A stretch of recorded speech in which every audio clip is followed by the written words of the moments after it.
Muy buenos días, el Señor les bendiga. Vamos a ubicarnos por favor en Hechos capítulo 6. El libro de Hechos es el libro que hemos estado estudiando en estos últimos meses. Ha sido una bendición. Ya estamos llegando al final de la primera parte del libro de Hechos. Recuerden que el libro de Hechos se estructura según cómo va avanzando el Evangelio. El Señor en Hechos capítulo 1 versículo 8 les dice a los discípulos que su misión era esperar en Jerusalén hasta el cumplimiento de la promesa, y luego ellos serían testigos en Judea, Jerusalén, en Judea, en Samaria y hasta lo último de la tierra. Hasta el capítulo 7, básicamente los primeros 3 versículos del capítulo 8, termina la etapa de el Evangelio en Jerusalén y Judea. A partir del versículo 4 del capítulo 8 comienza el Evangelio en Samaria y luego más adelante hasta lo último de la tierra. Entonces ya estamos llegando a la última parte, a la última sección de la primera parte, mejor dicho. Entonces vamos a leer las Escrituras una vez más. Hechos capítulo 6, capítulo 6.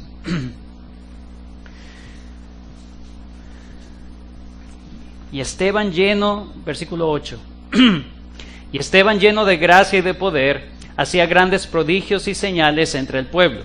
Entonces se levantaron unos de la sinagoga llamada de los libertos, y de los de Cirene, de Alejandría, de Cilicia y de Asia, disputando con Esteban, pero no podían resistir a la sabiduría y al espíritu con que hablaba. Entonces sobornaron a unos para que dijesen que le habían oído hablar palabras blasfemas contra Moisés y contra Dios. Y soliviantaron al pueblo y a los ancianos y a los escribas, y arremetiendo, le arrebataron y le trajeron al concilio. Y pusieron testigos falsos que decían: este hombre no cesa de hablar palabras blasfemas contra este lugar santo y contra la ley. Pues le hemos oído decir que ese Jesús de Nazaret destruirá este lugar y cambiará las costumbres que nos dio Moisés. Entonces todos los que estaban sentados en el concilio, al fijar los ojos en él, vieron su rostro como el rostro de un ángel. Señor, te pedimos en esta mañana tu gracia, tu bendición, tu ayuda, Señor, para poder comprender este texto. Que podamos extraer, Dios mío, de él los principios, la enseñanza que tú quieres darnos en esta mañana, Señor. Bendice a tu iglesia.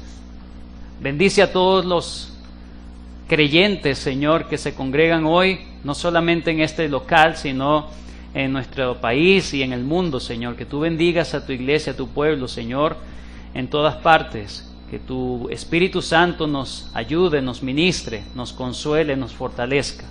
Pero asimismo, Señor, yo te pido que en este momento me ayudes a mí a exponer correctamente tu palabra, de tal manera que podamos no solamente entenderla, sino que tú me uses como un medio, Dios mío, donde tu Espíritu Santo hable a los corazones de cada uno de nosotros. Aquellos que no son creyentes en esta mañana, que están escuchando este sermón, te pido en el nombre de tu Hijo Jesucristo que uses este tiempo para despertar sus conciencias y que tu Evangelio, Señor, pueda hallar cabida en sus corazones.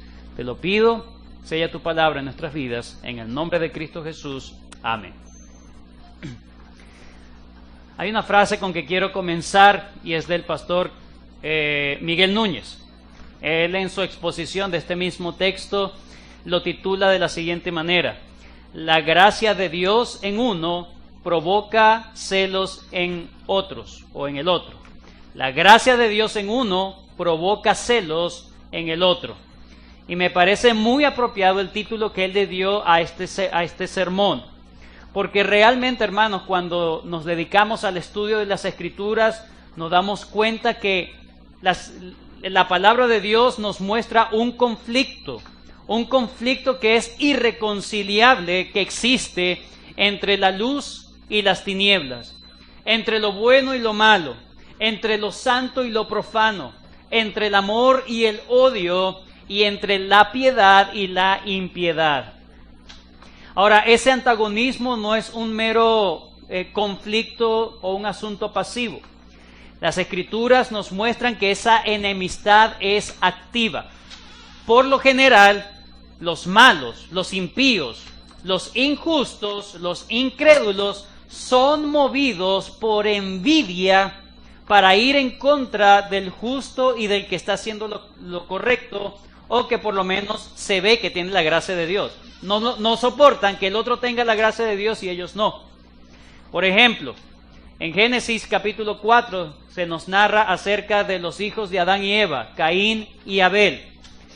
Dice en el capítulo 4, versículos 5 al 8, que ellos se presentaron a dar una ofrenda delante de Dios, pero el Señor, por un lado, a Caín no lo aceptó ni a él ni a su ofrenda. Y por otro lado, a Abel fue aceptado no solamente su ofrenda, sino él mismo como persona.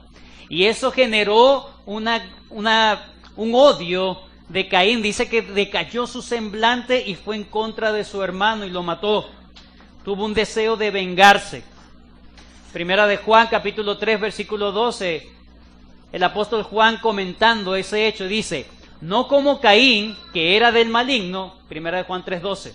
No como Caín, que era del maligno, y mató a su hermano. ¿Y por qué causa le mató? Porque sus obras eran malas y la de su hermano justas. Otro ejemplo de un antagonismo que se ve en el Antiguo Testamento, donde estuvo la gracia de uno y donde eso generó el celo y la envidia del otro, lo vemos en Saúl y David. Dice que luego que David derrota al gigante Goliat, las mujeres, ¿verdad?, y el pueblo termina cantando: Saúl mató a sus miles y David a sus 10,000. Primera de Samuel capítulo 18 versículos 8 al 9 dice: y se enojó Saúl en gran manera y le desagradó este dicho y dijo: a David dieron 10,000 y a mí 1,000. No le falta que el reino, no le falta más que el reino. Y desde aquel día Saúl no miró con buenos ojos a David. Saúl tuvo envidia entonces de David. David soportó, sufrió ese odio de Saúl, esa animosidad de Saúl contra él en toda su vida. No solamente en algunos episodios, sino que era un asunto recurrente. Tanto que David en sus salmos decía, no solamente por parte de Saúl, sino de otros enemigos que se levantaron contra él, decías, por ejemplo, en el Salmo 11:2 dice: porque he aquí los malos tienden el arco, disponen sus saetas sobre la cuerda para asaetear en oculto a los rectos de corazón. Otro salmo, por ejemplo, que nos habla acerca de este principio de los incrédulos en contra o envidiosos, con envidia hacia los creyentes, o los que tienen la gracia de Dios. Salmo 38 dice, versículo 19 y 20: porque mis enemigos están vivos y fuertes, y se ha aumentado los que me aborrecen sin causa. Los que pagan mal por bien me son contrarios por seguir yo lo bueno. Eso no solamente es un principio que se ve claramente en el Antiguo Testamento, sino que también el Nuevo Testamento lo dice. El Señor Jesucristo dijo: bienaventurados, en Mateo 5, 10 y 11, bienaventurados los que padecen persecución por causa del Evangelio, porque de ellos es el reino de los cielos. Bienaventurados sois cuando por mi causa os vituperen y os persigan y digan toda clase de maldad contra vosotros mintiendo. Mateo 24, 9, otras palabras del Señor, dice: y entonces os entregarán a tribulación y os matarán y seréis aborrecidos de toda la gente por causa de mi nombre. Juan capítulo 15, versículos 18 y 19: si el mundo os aborrece, sabed que a mí me ha aborrecido antes que a vosotros. Si fuerais del mundo, el mundo amaría lo suyo, pero como no sois del mundo, antes yo les elegí del mundo, por eso el mundo os aborrece. Pablo sintetiza este principio en 2 de Timoteo capítulo 3 versículo 12: y también Todos los que quieren vivir piadosamente en Cristo Jesús padecerán persecución. Estamos en el libro de Hechos. Lucas también entiende este principio y lo narra, ¿verdad?, en estos episodios. Ya anteriormente en el capítulo 5, versículo 17 al 42, nos habla que la causa primordial de la segunda persecución que sufrió la iglesia fue precisamente por los celos que tuvo el Sanedrín contra ellos. Capítulo 5, versículo 17. Capítulo 5, versículo 17. Entonces, levantándose el sumo sacerdote y todos los que estaban con él, esto es la secta de los saduceos, se llenaron de celos y echaron mano de los apóstoles y los pusieron en la cárcel pública. Sintieron celos y arremetieron contra los apóstoles. El estudio de hoy se va a concentrar una vez más en este principio. Luego que el diablo haya fallado en tratar de socavar las bases de la unidad de la iglesia en la murmuración y el chisme para dividir la iglesia, como la iglesia vence esa situación en los primeros 7 versículos de Hechos capítulo 6, ahora él no se queda tranquilo, sino que ahora va y usa el corazón perverso, usa el corazón malvado y motiva e incita a los malos para que vayan en contra del cristianismo, inoculando en ellos celos y envidias, sobre todo por lo que estaba ocurriendo con uno de los representantes de la iglesia en este momento, llamado Esteban. ¿Cómo vamos a bosquejar el estudio de hoy? Bueno, lo primero que debo decir es que esta es una sección bastante amplia y larga. Es una sola sección que va desde el versículo 8 del capítulo 6 hasta el versículo 3 del capítulo 8. Es una sola narración, es una sola sección. Vamos a hacer un bosquejo completo de todo, pero hoy nos vamos a concentrar solamente en la primera parte. ¿Cómo sería todo el bosquejo? ¿Cómo lo vamos a entender? Bueno, en primer lugar, vamos a ver que hubo un conflicto entre Esteban y el concilio. Un conflicto entre Esteban y el concilio. Eso está versículos 8 al 15 del capítulo 6. Es lo que vamos a ver en esta mañana. En segundo lugar, vamos a ver, si Dios lo permite, la semana que viene, la defensa de Esteban ante el concilio. La defensa de Esteban ante el concilio. Eso está desde el versículo 1 hasta el versículo 56 del capítulo 7. Y por último, esta sección, vamos a ver los resultados de la defensa de Esteban ante el concilio, los resultados que produjo esa defensa que dio Esteban ante el concilio. Eso lo vamos a ver desde el versículo 57 del capítulo 7 hasta el capítulo 8, versículo 3. Como dije, es una sección bastante amplia, bastante larga. Hoy vamos a concentrarnos solamente en la primera sección. ¿Cómo vamos a bosquejar esta primera sección? Versículos 8 al 15. En primer lugar, lo que narra Lucas es que nosotros nos concentremos en la persona de Esteban. ¿Quién era Esteban? ¿Cuál era el carácter de Esteban? Por lo tanto, vamos a aprender en la mañana de hoy, en primer lugar, el versículo 8, el carácter de Esteban. El carácter de Esteban. En segundo lugar, versículos 9 al 14, vamos a ver el enfrentamiento de Esteban contra el concilio. El enfrentamiento de Esteban contra el concilio. Y en tercer lugar, versículo 15, el semblante de Esteban ante el concilio. El semblante, la cara de Esteban ante el concilio. Es importante que descansemos durante la semana y durante el sábado, ¿verdad? Para que no vengamos a dormir acá. Es importante. Estamos prestando atención a la palabra de Dios. Espero. Versículo 8. Dice la palabra de Dios. Capítulo 6, versículo 8. Y Esteban, lleno de gracia y de poder, hacía grandes prodigios y señales entre el pueblo.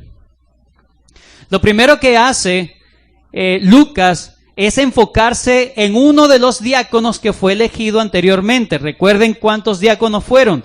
7 diáconos. Ellos, su intención, su propósito era servir a las mesas, es decir, cubrir las necesidades de las viudas, en este caso de las viudas de los griegos o de los helenistas que habían sido desatendidas. Esteban, entonces, es el primero que se nombra en esa lista de 7. Versículo 5. Agradó la propuesta, capítulo 6, versículo 5. Agradó la propuesta a toda la multitud y eligieron a Esteban. Es el primero que se nombra. Pero no solamente se nombra a Esteban, sino que también se hace una distinción de Esteban del resto de los 7. Dice, versículo 5. Eligieron a Esteban, varón lleno de fe y del Espíritu Santo. Luego se nombra Felipe, Prócoro, Nicanor, Timón, Parmenas y Nicolás. Y de Nicolás solamente se dice que no era judío, sino un prosélito. Era un verdadero gentil, pero que se había convertido al judaísmo y ahora estaba convertido al cristianismo. Pero lo que se destaca de Esteban no se destaca en los otros 6, digamos, en las otras 6 personas. Recuerden que estas personas fueron elegidas en el versículo 3 por los parámetros del versículo 3. Varones de buen testimonio, llenos del Espíritu Santo y de sabiduría. Pero aparte, Esteban destacaba. En el versículo 5, Lucas quiere que veamos cómo se destacaba Esteban en este asunto. Simón Kistemaker dice, es conveniente destacar aquí que Lucas procura resaltar más las cualidades espirituales de Esteban que mencionar su función o desempeño como diácono. Si bien era importante cumplir con la ocupación para el que había sido ordenado, más sustancial era conservar la probidad espiritual que Dios pedía. Por tal razón, Lucas no cesa de puntualizar a Esteban, que Esteban era especial. ¿Por qué Esteban era especial? Esteban era especial no porque era un diácono de la iglesia, sino por todas las virtudes que lo llevaron a ser diácono de la iglesia. Todas estas virtudes, todas estas características, todos estos rasgos de carácter estaban en Esteban antes de haber sido nombrado algo en la iglesia. No necesitó un título para ponerse a trabajar en su carácter. No necesitó estar ante las personas para que las personas lo vieran, lo consideraran y entonces hacer propaganda política, voten por mí. No, las personas se dieron cuenta del carácter de Esteban. Esteban nunca buscó, por ejemplo, el ministerio diaconal. Nunca lo buscó. Dios se lo otorgó.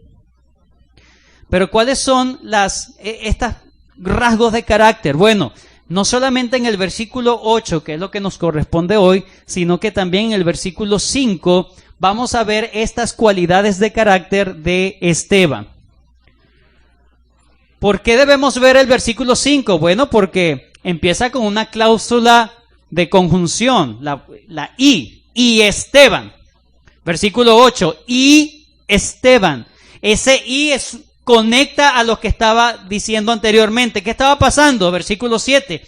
Y crecía la palabra del Señor y el número de los discípulos se multiplicaba grandemente. También muchos de los sacerdotes obedecían a la fe y Esteban era parte de la gracia que Dios estaba otorgando en la iglesia. Y Esteban era parte de todas esas bendiciones que tenía y estaba disfrutando la iglesia. Pero ¿cómo era el carácter de Esteban? Bueno, vamos al versículo 5. Dice, varón lleno de fe y del Espíritu Santo. Por un lado se nos dice que era un hombre, un varón lleno de fe. ¿Qué significa estar lleno? La palabra lleno significa estar controlado, dejarse dominar, dejarse controlar por algo. Eso es estar lleno. En este caso, Lucas destaca que él estaba lleno, en primer lugar, de fe, del Espíritu Santo, y en el capítulo 5 en el versículo 8, del capítulo 6, él estaba también lleno de gracia y lleno de poder. ¿Qué es fe? ¿Qué era un hombre de fe? Un hombre de fe es un hombre de confianza plena en las promesas del Señor. Ese es un hombre de fe. Una mujer de fe, un hombre de fe, un joven de fe es alguien que confía que lo que Dios ha dicho es verdad y que se va a cumplir. Esa es una persona que tiene fe. Pero una persona llena de fe es una persona que su fe es tan fuerte que ni las circunstancias pueden hacerlo dudar de que Dios va a cumplir sus promesas. ¿Por qué? Porque la fe, hermanos, no es una confianza en algo. La fe es la confianza en alguien. Es la confianza en una persona. Él lo prometió, por eso es que confío. No es su promesa lo que confío en su carácter de que Él va a cumplir su promesa. John MacArthur dice, por desgracia, a muchos cristianos hoy no se les puede describir como llenos de fe. Aunque confían en Dios en cuanto a su destino eterno, les es difícil confiar en Él al estar rodeado por las preocupaciones de su vida cotidiana. Sin embargo, Esteban no era así. Confiaba por completo en Dios y se concentraba en hacer lo que Dios quería que él hiciera. Con alegría dejaba las consecuencias en manos de Dios. La fe, hermanos, se fortalece cuando comprendemos más y más el carácter de Dios. Mientras tú conoces más a Dios, mientras tú conoces más los atributos de Dios, más el carácter de Dios, ¿quién es el que promete el perdón? ¿Quién es el que promete la bendición? ¿Quién es quien promete todas estas cosas? Entonces tu fe se fortalece porque hay más confianza en quien lo dijo. No hay duda. Dios no es un mentiroso. Desconfiar de que Dios me pueda perdonar, desconfiar de que Dios me pueda bendecir, desconfiar de que Dios me ama, es impugnar su reputación, su nombre, sus atributos. Mientras más conoces a Dios, su carácter y sus atributos, más confianza, más fuerte será tu fe y serás una persona cada vez más lleno o llena de fe. Esteban era un hombre lleno de fe, lleno de confianza. Conocía a su Señor. Y eso lo llenaba de confianza. Sea lo que sea que me vaya a ocurrir, yo sé lo que Dios me ha pedido y sé lo que Él puede hacer por mí. Tal como hicieron los amigos de Daniel. Sepa, oh Dios, sepa, oh Rey, que nuestro Dios nos puede librar. Ellos conocían a su Dios, pero si Él no quiere, porque también conocía a su Dios que a veces no quiere. Si Él no quiere, igualmente no nos vamos a rendir, vamos a seguir leales a nuestro Dios. Esos son hombres o mujeres llenos de fe. Pero no solamente Esteban era un hombre lleno de fe, dice que era lleno del Espíritu Santo. Lleno del Espíritu Santo, lleno de conocimiento de las Escrituras, de tal manera que su vida, sus decisiones, sus palabras, la manera en cómo veía el mundo, su cosmovisión de la vida, su forma de pensar, sus valores, su filosofía, todo lo que hacía y todo lo que se permitía hacer, estaba todo filtrado por la palabra de Dios. Estaba todo filtrado por la voluntad de Dios. Es una persona completamente guiado por los principios y las órdenes explícitas que se hallan en las Escrituras. Era una persona que conocía la voluntad de Dios. Y esto es evidente porque cuando usted ve el capítulo 7, versículos 1 al 56, se va a dar cuenta que su teología estaba bien fresca. Se da cuenta que él conocía hasta muchos detalles que estaban en las Escrituras. Era un hombre lleno del Espíritu Santo. Se dejaba controlar por lo que él sabía que Dios decía. ¿Eres tú una persona llena de fe? ¿Eres tú una persona llena del Espíritu Santo? lo que tú decides en tu vida, tú estás totalmente seguro, tú estás totalmente segura que es lo que Dios quiere que tú decidas. O simplemente estás decidiendo según tus emociones, según tu conveniencia. ¿Cómo decides? ¿Qué haces? ¿En qué te involucras? ¿Qué dejas de hacer y qué te dejas hacer o dejas que ocurra bajo tu control? Eso es una persona llena del Espíritu Santo que guía todo bajo los parámetros bíblicos. Esteban entonces estaba lleno del Espíritu Santo. Pero esta llenura no es solamente una llenura intermitente, sino que era un asunto de su carácter. Él constantemente estaba lleno. Era un asunto que era evidente para las personas que era un hombre que se dejaba llenar por el Espíritu Santo, que buscaba la llenura del Espíritu Santo. Es como las olas que pasan en el mar. Una ola cae sobre otra. Esa es la idea de estar lleno. Cuando dice las Escrituras que hemos recibido gracia sobre gracia, la idea es que hemos recibido gracia en vez de gracia o sobre la gracia que haya caído anteriormente. Gracia sobre gracia. Gracia en lugar de gracia. La llenura que se nombra acá también es esa idea de que Él se llenaba constantemente, sobrellenar. Este es un hombre que amaba a Dios. Quiero ser lleno del Espíritu Santo. ¿Estás tú leyendo tu Biblia? ¿Dedicas tú tiempo diariamente para estar a solas con el Señor? ¿Cómo pretendes decidir cosas importantes en tu vida si ni siquiera pones atención ni una hora en tu día? De las 24 horas que Dios te regala, ni una sola hora le puedes dedicar en atención a tu Señor, en una devoción personal a Dios. Ser lleno de fe es conocer a Dios. Ser lleno del Espíritu Santo es ser dominado o guiado por Dios. Ahora sí, el versículo 8, capítulo 6. Y Esteban, lleno de gracia y de poder. Algunos asumen que esto es una sola frase, lleno de gracia y de poder, y luego menciona a qué gracia y poder se dice, hacía grandes prodigios y señales entre el pueblo. Otros entienden que se está hablando de una gracia y aparte de un poder como dos cosas diferentes. Y eso se puede interpretar como, bueno, si es un asunto diferente, entonces la gracia tiene que ver con la atracción que tenía Esteban de su carácter. Carisma, gracia, caris. Entonces es una persona que llamaba la atención, que era muy afable. Precisamente un rasgo de carácter muy idóneo para el trabajo como diácono que se le había asignado. Una persona que estaba atenta a las necesidades, que era amoroso, que era tierno.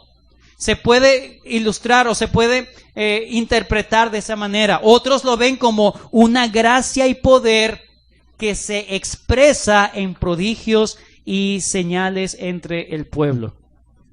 Sea cual sea la situación, lo cierto es que todo, si es que era una persona muy afable, muy amable, muy atenta con su prójimo y que las personas, le caía bien a las personas.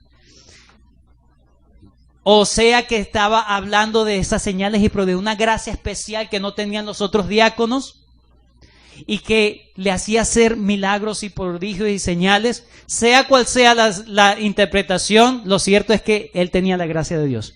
Él tenía cosas que no tenían otros. Él tenía bendiciones importantes de Dios.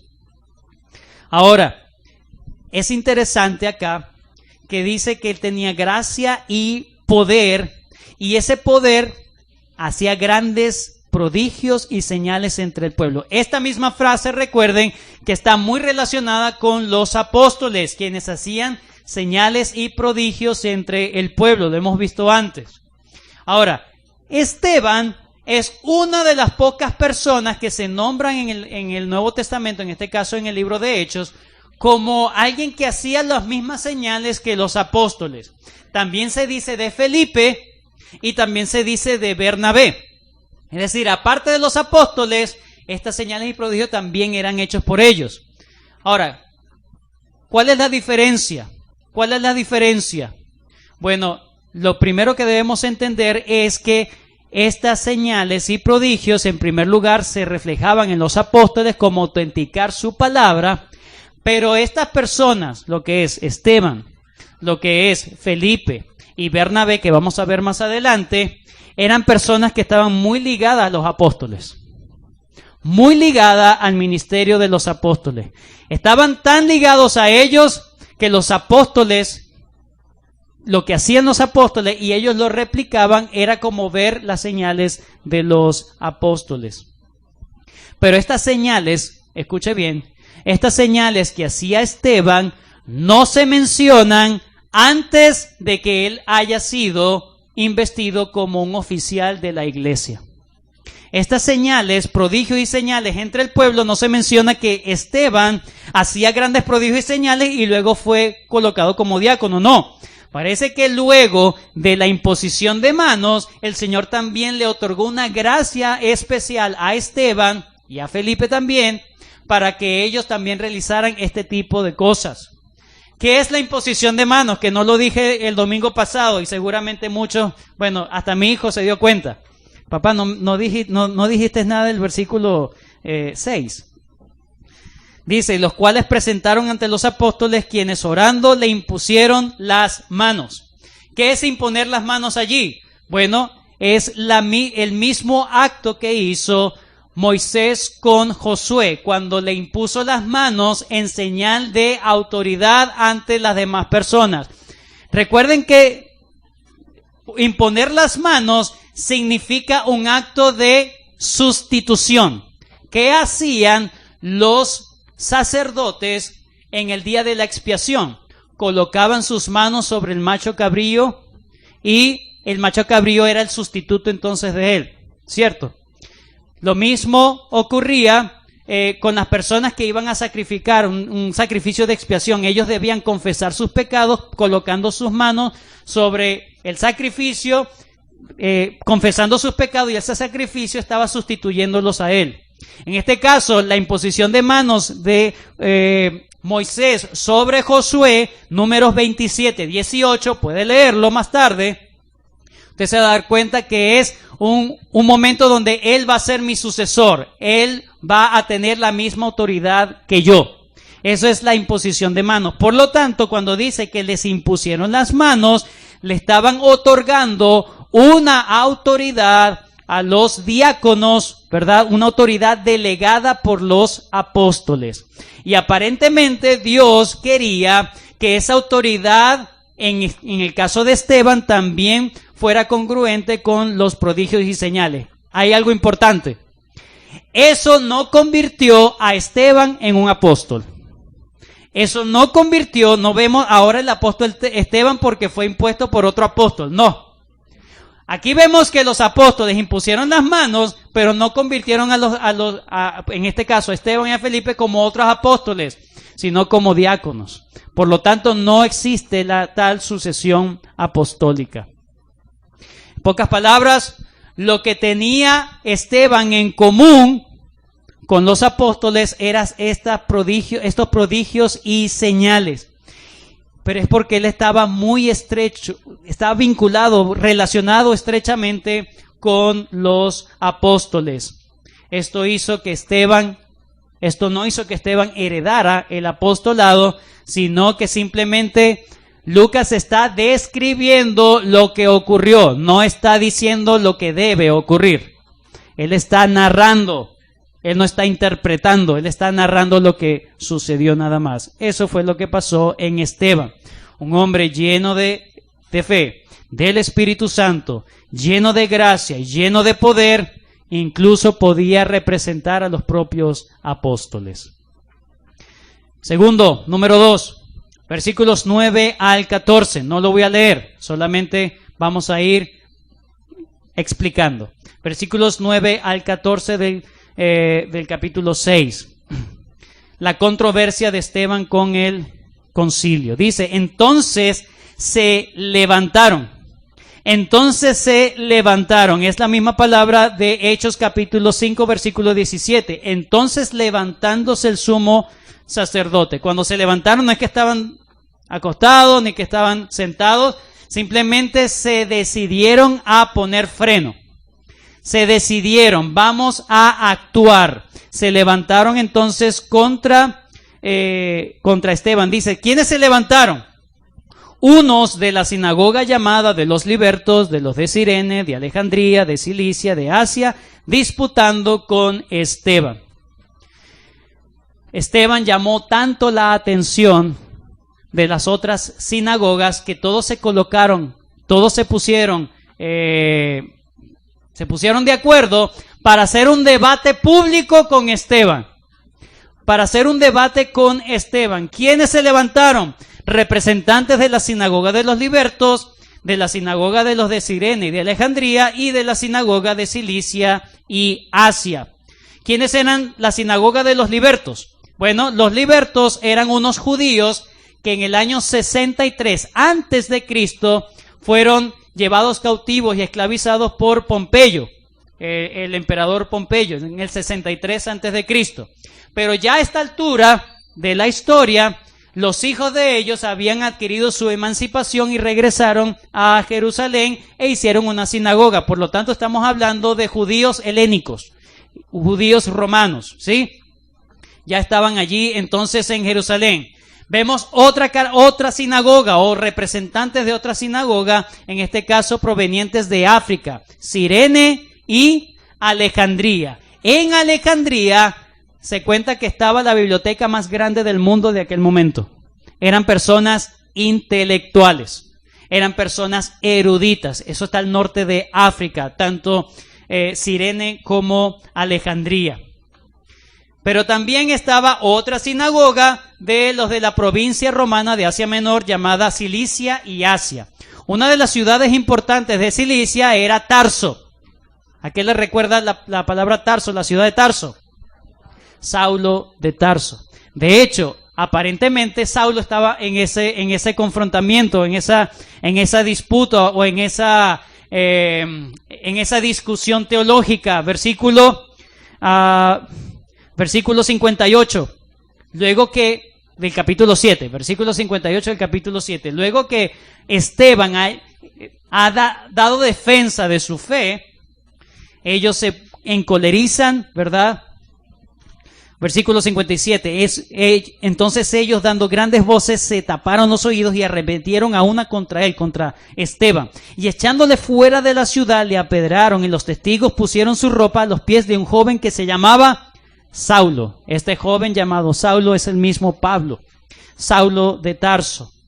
Pero vemos que probablemente Saulo estaba presente allí en esa discusión teológica y estaba perteneciente a esa sinagoga de Cilicia y Asia, que eran judíos también helénicos. Básicamente estamos hablando de que los judíos helénicos estaban en contra de otro judío helénico en el caso de Esteban. Probablemente, ¿cómo llamó la atención Esteban? Muy probablemente Esteban era uno de los que asistía a alguna de estas sinagogas, que lo conocían muy bien, conocían su reputación, conocían todo y conocieron que se convirtió al cristianismo. Entonces, como era conocido, entonces quisieron llamarlo para el debate y dejarlo en ridículo. ¿Para qué eran las sinagogas? Las sinagogas, recuerden que son instituciones creadas por los judíos luego del exilio de Babilonia. Cuando ellos regresaron, ellos decidieron tener sus sinagogas, ¿verdad? Y en medio del exilio también. ¿Para qué? Para enseñar al pueblo la ley de Dios. El templo era para la adoración de Dios. La sinagoga era para la instrucción del pueblo de Dios. Ahora, el punto aquí a destacar, hermanos, es que los representantes de esta sinagoga no eran unos ignorantes. Eran unos doctores de la ley. Doctores de la ley y de la tradición judía. Eran los académicos y los intelectuales. Eran los sabios de aquel momento. ¿Qué dice Lucas de esta gente? Que estaban disputando con Esteban. No era Esteban disputando con ellos. Es que ellos confrontaron a Esteban y Esteban habló. Ustedes me preguntaron. Versículo 10. Pero no podían resistir a la sabiduría y al espíritu con que hablaba. Lucas registra que el debate entre estos eruditos y Esteban resultó en una frustración de los argumentos de estos eruditos o de estos académicos. Ellos se encendieron en furia, en cólera, en contra de Esteban. Sus argumentos estaban siendo echados por tierra por Esteban y ellos no aguantaron tal humillación. No aguantaron tal humillación. No sabemos todos los temas que debatieron. Probablemente del capítulo 7 en adelante vamos a ver algunas cosas que en su debate. Lo que sí sabemos es que Esteban fue un hombre valiente. Presentó defensa de la fe. Eso se llama apología. Defensa de la fe. Por cierto, ¿cómo presentó defensa de la fe? Dice, con sabiduría. Solamente 4 veces se menciona la palabra sabiduría en Hechos. En el libro de Hechos se menciona solamente 4 veces. Las 4 están relacionadas con Esteban. Las 4 veces está relacionada la palabra sabiduría con Esteban. 3 de ellas directamente se habla de Esteban como un hombre sabio y una de manera indirecta. La indirecta está ahí en versículo 3 del capítulo 6. Buscad, hermanos, de entre vosotros varones de buen testimonio, llenos del Espíritu Santo y de sabiduría. Pero aquí ahora se nos nombra la primera vez de forma directa que este era un hombre sabio. Versículo 10. Pero no podían resistir la sabiduría y del Espíritu con que hablaba. Ese Espíritu aquí se coloca como el Espíritu Santo. Es decir, no podían resistir lo que el Espíritu Santo hablaba a través de Esteban. Recuerden que quien está escribiendo acá es Lucas. Lucas no estuvo ahí. Recuerden, Lucas no estuvo allí presente. Él está recogiendo el testimonio de personas. Probablemente el testimonio mayor de este episodio es del propio Pablo. Él estaba allí presente. Pero quien estaba realmente escribiendo esto es el Señor, Dios. Dios estaba allí y Dios estaba dando testimonio público y nos está dando testimonio a nosotros de que Esteban era un hombre sabio. No era sabio en su propia sabiduría, sino que es un testimonio de Dios, quien no miente. Un hombre sabio. Versículo 11 en adelante. ¿Qué hicieron estos hombres? Cuando se vieron rebasados por la sabiduría de Esteban, cuando se vieron opacados, cuando fueron humillados, entonces recurrieron y echaron manos a estrategias turbias, a estrategias inmorales. En ese momento se les olvidó la ley. En ese momento fueron realmente maquiavélicos. El fin justifica los medios. Esa es la mente maquiavélica. El fin justifica los medios. ¿Qué hicieron ellos? Bueno, no importa que caigamos en otros pecados, lo más importante es que preservemos la ley. Ellos transgredieron la ley para preservar la ley. ¡Qué insensatez! Fíjense, en Deuteronomio capítulo 16, versículo 19 y Deuteronomio 27, versículo 25 dice así, Deuteronomio 16, 19. No tuerzas el derecho, no hagas acepción de personas, ni tomes soborno, porque el soborno ciega los ojos de los sabios y pervierte las palabras de los justos. Capítulo 27, versículo 25 de Deuteronomio. Maldito el que recibiere soborno para quitar la vida al inocente, y dirá todo el pueblo, amén. Dice en el versículo 11, entonces estos hombres sobornaron a unos para que dijesen que le habían oído hablar palabras blasfemas contra Moisés y contra Dios. Para ellos era más importante Moisés y Dios que Dios. Colocan a Moisés por encima de Dios mismo. Contra Moisés y contra Dios. Entonces, ellos para supuestamente cuidar la ley de Moisés, transgreden la misma ley de Moisés. La palabra sobornar significa, no solamente es ¿verdad?, hacer un acuerdo, sino que la palabra también puede ser traducida como persistir. Ellos persistieron, persuadieron, convencieron, instigaron. Ellos buscaron argumentos rebuscados para tratar de convencer a unos hombres malvados de dar un testimonio malvado sobre alguien que no había hecho nada malo. Trataron de convencerlos y sabían que había una maldición de parte de Dios de aquel que iba a caer en el soborno. Pero fueron tan hábiles que convencieron al malvado para hacer la maldad, pero nunca convencieron a Esteban para retractarse de la verdad. No solamente sobornaron, también incitaron al resto del pueblo, hicieron campaña política. Versículo 12, y soliviantaron. Soliviantar significa agitar los ánimos, ¿verdad? Ellos agitaron, perturbaron al pueblo. Ellos contaminaron la mente de las otras personas para que pensaran en contra de Esteban, de manera que la ejecución de Esteban fuera justificada ante los ojos de los hombres. Eran hombres asesinos de corazón. Estos religiosos eran unos perversos de corazón. Eran unos asesinos en sus corazones. Hermanos, este episodio es un obvio paralelo a lo que le hicieron al Señor Jesucristo. La misma estrategia, testigos falsos, agarrar multitudes para clamar supuesta justicia en contra de un ofensor, de un blasfemo. Todo esto, si lo hicieron al Señor, ahora lo vemos repetido en un hijo de Dios, en Esteban. La ley, hermanos, en Números 35:30 y Deuteronomio 17:6 manda a que todo juicio legítimo se debía presentar testigos que corroboraran las acusaciones que se estaban dando. Testigos falsos.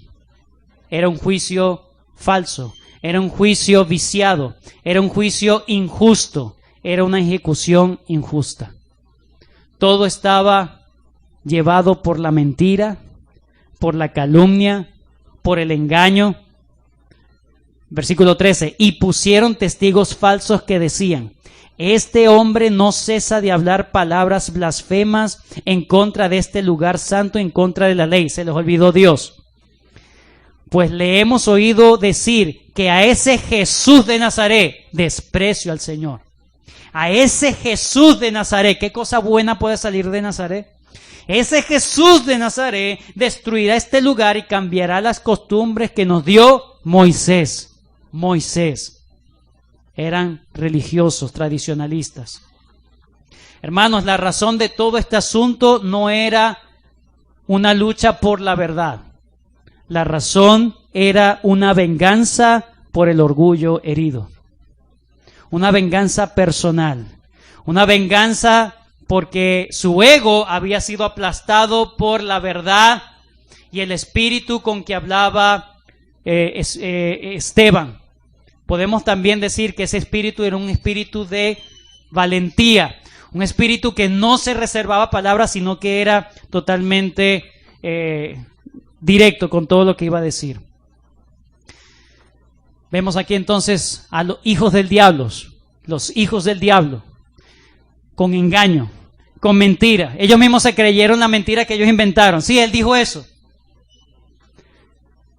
Ellos estaban tergiversando todo lo que había dicho, no solamente Esteban, sino que Esteban estaba replicando o repitiendo lo que el Señor Jesús había dicho en un momento. Lucas nos presenta entonces un cuadro de un justo rodeado por huestes de maldad. Aunque estén demonios 1000, prontos a devorar. ¿Qué hace el creyente? El semblante del creyente en medio de la persecución. El semblante de Esteban, versículo 15.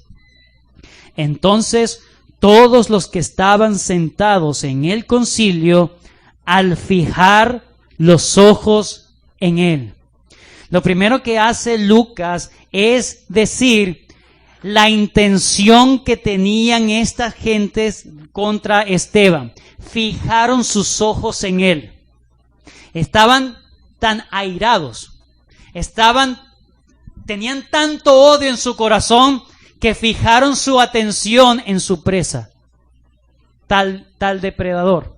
Cual depredador que está en búsqueda de buscar la mínima cosa para acechar y destruir. Pero ¿qué hace? Se llevan una gran sorpresa. Vieron el rostro de Esteban como el rostro de un ángel. Esta hueste de maldad, estos demonios literales, estos demonios estaban allí listos a devorar a Esteban, y hubo una señal en la cara de Esteban. Hay dos formas de interpretar esto. Número uno, muchos sugieren que es una metáfora. Se puede entender como un rostro seguro, lleno de paz, lleno de serenidad en medio de la situación tan hostil que tenía. Tenía un gozo que cuando esta persona irradia luz, irradia alegría. Entonces, algunos sugieren que esto tiene que ver con algo así, que su rostro reflejaba serenidad, plenitud en medio de la situación tan horrible que tenía. Otros dicen, definitivamente, si este hombre hacía señales y milagros, ¿por qué no podía haber una señal extraordinaria sobre él? Y muchos creen que lo que está pasando acá, literalmente hubo un brillo en el rostro de Esteban. ¿Cómo era el rostro de un ángel? Nadie había visto un ángel en ese momento. Pero para ellos el rostro de un ángel era un rostro brillante, de un mensajero que tenía la comunión con Dios, tal como ocurría con Moisés en el desierto. Éxodo capítulo 34, si quieren vayan conmigo. Éxodo 34, versículo 34 al 35. Éxodo 34, 34 al 35. Cuando venía Moisés delante de Jehová para hablar con él, se quitaba el velo hasta que salía. Y saliendo decía a los hijos de Israel lo que les era mandado. Y al mirar los hijos de Israel el rostro de Moisés, veían que la piel de su rostro era resplandeciente, y volvía Moisés a poner el velo sobre su rostro hasta que entraba a hablar con Dios. Esa irradiación de la gloria de Dios en el rostro, literalmente en el rostro de Moisés, tanto que tenía que velarse para que las personas no adoraran a Moisés. Tenía que ponerse un velo. Era una señal de que Moisés estaba cerca de Dios. Moisés tenía una comunión íntima con Dios, una relación diferente a la relación que tenía el resto del pueblo. Él podía entrar ante la presencia de Dios y eso se irradiaba, eso se reflejaba. El semblante brilloso como de un ángel, así como Moisés era un ángel de Dios, un mensajero de Dios, lo mismo estaban viendo en Esteban. Ellos querían matarlo y de repente ven una cosa extraña en su rostro, y eso, como ellos conocían las Escrituras, les estaba diciendo: he aquí un mensajero de Dios. He aquí él sí está diciendo la verdad. Dios está dando una señal de que él es mi siervo. Warren Wiersbe dice, era como si Dios estuviese diciendo: este hombre no está en contra de Moisés, es semejante a Moisés, es mi siervo fiel. Lucas no estuvo presente allí. Pablo sí estuvo presente allí. ¿Cómo era el rostro de Esteban? Como un ángel. Irradiaba la gloria de Dios, irradiaba su comunión con Dios. Era tan cercana a la comunión de Dios de Esteban. Versículo 55 del capítulo 7. Versículo 55 del capítulo 7. Pero Esteban, lleno del Espíritu Santo, puestos los ojos en el cielo, vio la gloria de Dios y a Jesús que estaba a la diestra de Dios. ¿Qué gracia tuvo Esteban? ¿Cuál Enoc? Que caminó con Dios y fue traspuesto. Él vio la gloria de Dios y a Jesús sentado a la diestra, versículo 56, y dijo: he aquí veo los cielos abiertos y al Hijo del Hombre que está a la diestra de Dios. Él no solamente ve a Dios, él ve a su abogado defensor. Estos me están calumniando, están dando un mal testimonio, están tergiversando, están dando infamias, injurias, que yo soy un blasfemo. Pero aquí mi rey, yo veo al que sí me está juzgando correctamente y veo a mi abogado defensor que está a mi lado. Este era un hombre que irradiaba fe, que irradiaba seguridad, que irradiaba que realmente estaba en comunión plena con su Señor. ¿Estás tú así con Dios? ¿Buscas tú así el rostro de Dios cada día? ¿Buscas tú así la comunión con tu Señor? ¿O crees que Él está demasiado lejos de ti? Puede ser que por tus pecados haya una gran separación entre tú y Dios. Pero aquí, Dios está con los hombres. Y vimos su gloria, gloria como del unigénito, lleno de gracia y de verdad, y morando con los hombres. Tabernaculizó con nosotros. La presencia de Dios está con su pueblo. Y eso nos debe llenar de seguridad, nos debe llenar de paz, de gozo, de tranquilidad, que sea cual sea la situación que tengamos, el Señor está con nosotros. Y Él es nuestro defensor.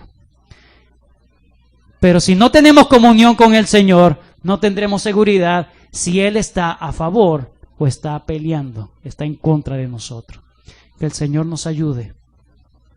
Hay tres cosas para terminar. Número 1, la voluntad de Dios es que el hombre y la mujer de Dios sean llenos constantemente de fe y del Espíritu Santo. ¿Estás tú buscando llenarte del Señor cada día? Todas tus decisiones, todo lo que tú haces, aún lo más insulso, lo más vano que podríamos decir, tú puedes decir, esto lo hice para la gloria de Dios. Número 2, la voluntad de Dios es que tarde o temprano vas a tener pruebas. Esa es la voluntad de Dios. Tarde o temprano te van a llegar pruebas. ¿Serás tú leal al Señor? ¿Defenderás la causa de Cristo? ¿Seguirás siendo fiel a pesar de las circunstancias hostiles o adversas? Número 3, la voluntad de Dios es que confiemos que Él está con nosotros, así como Esteban lo experimentó. Así como Esteban sabía que Dios estaba en su trono, había visto a Dios, y más tarde vemos que estaba viendo las piedras venir a él. Él sabía que cada una de esas piedras que le chocaban directamente a su cuerpo estaban controladas por Dios. Y él nunca negó al Señor. Porque era un hombre que confiaba en el carácter de Dios. Confiaba en el cuidado de Dios y en la providencia de Dios para con él, y era agradecido. ¿Eres tú un hombre o una mujer de fe? ¿Está aumentando tu fe o está disminuyendo? Que el Señor nos ayude. Gracias, Señor, por este tiempo que me has dado para exponer este texto. Aún se pueden decir muchas cosas, pero no queremos ensalzar ni exaltar a Esteban. Queremos exaltarte a ti por lo que tú hiciste en Esteban, Señor. Y así como Esteban era uno más de nosotros, que nosotros podamos ver que cuando alguien, Señor, realmente se rinde a tu soberanía, a tus dictados, a tu propósito, Señor, puede experimentar tu gloria, puede experimentar tu gracia, puede experimentar cosas, Señor, y no solamente por buscar experiencias, Señor, es que simplemente podemos estar persuadidos de que comenzó en nosotros la buena obra, la va a terminar, y sabemos que estás con nosotros. Y si tú eres con nosotros, ¿quién contra nosotros? Ayúdanos, Señor, realmente a sufrir por ti. Ayúdanos realmente, Señor, a ser una iglesia que, a pesar de las circunstancias externas que quieran dividir, que quieran disuadirnos, Señor, que no seamos como este concilio, que viendo el rostro de Esteban, su corazón malvado no paró de maquinar la manera en cómo matar a Esteban. Oh Señor, que nos ayudes a ser sensibles a lo que tú dices en tu palabra. y leales a ti. En el nombre de Cristo Jesús. Amén.